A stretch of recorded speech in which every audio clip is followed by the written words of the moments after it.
दोस्तों आज हम अर्थक्वेक के बारे में बेसिक सी चीज़ें समझ लेते हैं। क्या क्या पॉइंट्स होते हैं अर्थक्वेक में जो इंपॉर्टेंट होते हैं। तो आपको दिख रहा होगा यहाँ फोकस। फोकस वो पॉइंट होता है अर्थ के इंटीरियर में जहाँ से अर्थक्वेक का ओरिजिन हुआ है, जहाँ से अर्थक्वेक की वेव्स निकलना शुरू हुई हैं। और एपिसेंटर वो पॉइंट होता है जहाँ पे अर्थक्वेक की जो वेव्स हैं वो सबसे पहले पहुंची हुई हैं।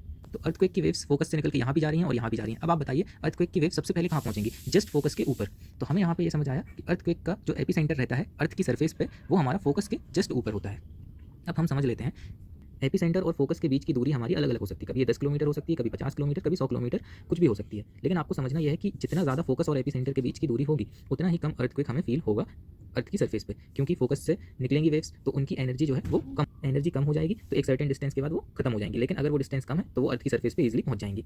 अब दो तरीके की वेव्स हम पढ़ लेते हैं। एक होती है हमारी बॉडी वेव्स जो अर्थ के इंटीरियर पे रहती हैं जब अर्थक्वेक आता है, और दूसरी होती है सरफेस वेव्स जो हमारी एपिसेंटर से निकलती हैं। जो हमारी फोकस से निकलती हैं वो हमारी बॉडी वेव्स हो गई, और जो हमारी एपिसेंटर से निकली वो सरफेस वेव्स। बॉडी वेव्स हमारी दो तरीके की होती है। एक पी वेव्स होती हैं, पी वेव्स मतलब प्राइमरी वेव्स, और एस वेव्स मतलब सेकेंडरी वेव्स। प्राइमरी वेव्स वो होती हैं जो एपिसेंटर पे सबसे पहले पहुंचती हैं। इनकी खास बात क्या है? ये सॉलिड, लिक्विड, गैस तीनों मीडियम से ट्रैवल करती हैं, और पी वेव्स फास्टेस्ट ट्रैवल करती हैं सॉलिड मीडियम पे। इसी से हमें जानकारी लगती है कि जो अर्थ का इनर कोर है वो हमारा सॉलिड का बना हुआ रहता है, क्योंकि पी वेव्स की जो स्पीड रहती है वो अर्थ के इनर कोर में सबसे फास्टेस्ट रहती है। तो इससे हमें पता लग जाता है कि अर्थ का जो इनर कोर है वो हमारा सॉलिड मटेरियल से बना हुआ है। एस वेव्स के बारे में हम जान लें। एस वेव्स की हमारी स्पीड पी वेव्स से कम होती है, 4 से 6 किलोमीटर लेसर पर सेकंड कम होती है लगभग। और हमारी जो एस वेव्स है वो हमारी केवल सॉलिड मीडियम से ट्रैवल कर सकती हैं, ये लिक्विड और गैस मीडियम से ट्रैवल नहीं कर सकती हैं। इसी से हमें जानकारी लगती है कि जो आउटर कोर है वो हमारा लिक्विड का बना हुआ है, क्योंकि वहाँ से हमारी एस वेव्स ट्रैवल नहीं करती हैं।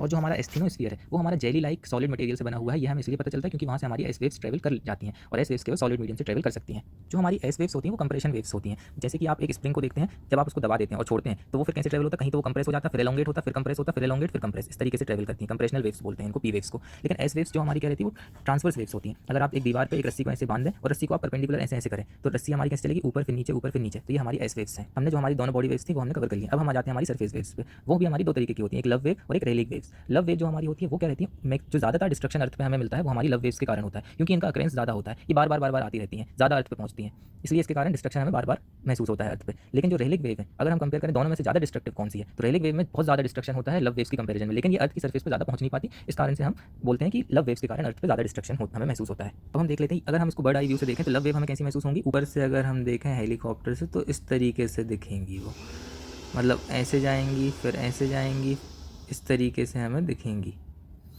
उसके बाद हम देख लेते हैं